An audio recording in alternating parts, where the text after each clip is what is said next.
This is boxing tickets, and Eddie, nearly a perfect 7 days for Irish boxing, and guess at the last hurdle England finally got a win. Yeah, it took their time, didn't they?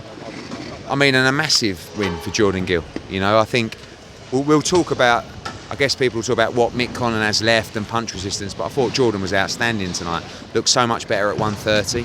You know, Mick got hurt early, never really recovered, but looked like he was finding his way back in the fight, but then got hurt badly again, and I thought in the end it was a good stoppage from the ref. I guess sometimes, obviously, it's that pressure, isn't it? Obviously, for both men, obviously, potentially last fight.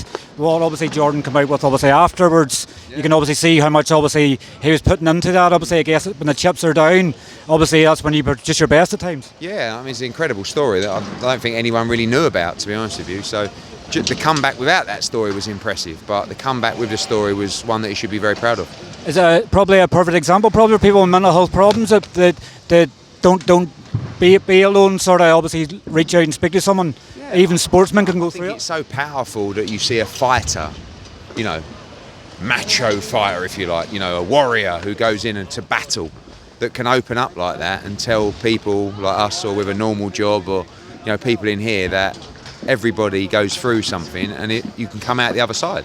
You know, when you're looking for hope and you think that there's no way back, you hear something like that and say, maybe I can get through it, and all you got to do is get through it, and then once you're through it, things can change. And that was, you know, a great message to people tonight.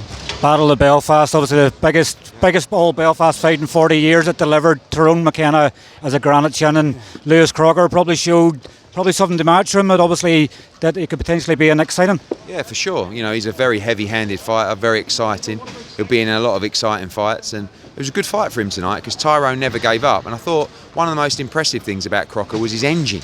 You know, he loaded up a lot in there tonight, and that was exciting, trying to get McKenna out. But he did it for 10 hard, fast-paced rounds, and I think he'll learn a lot from that.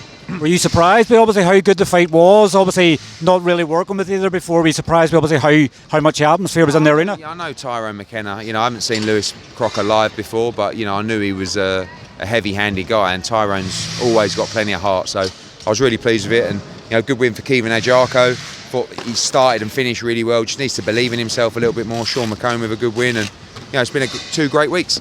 If Mick obviously does decide that that's the end, would obviously Matchroom still let to come back here next year? Yeah, for sure. But we always need the big fight and the big headliner. So those guys have got to keep winning.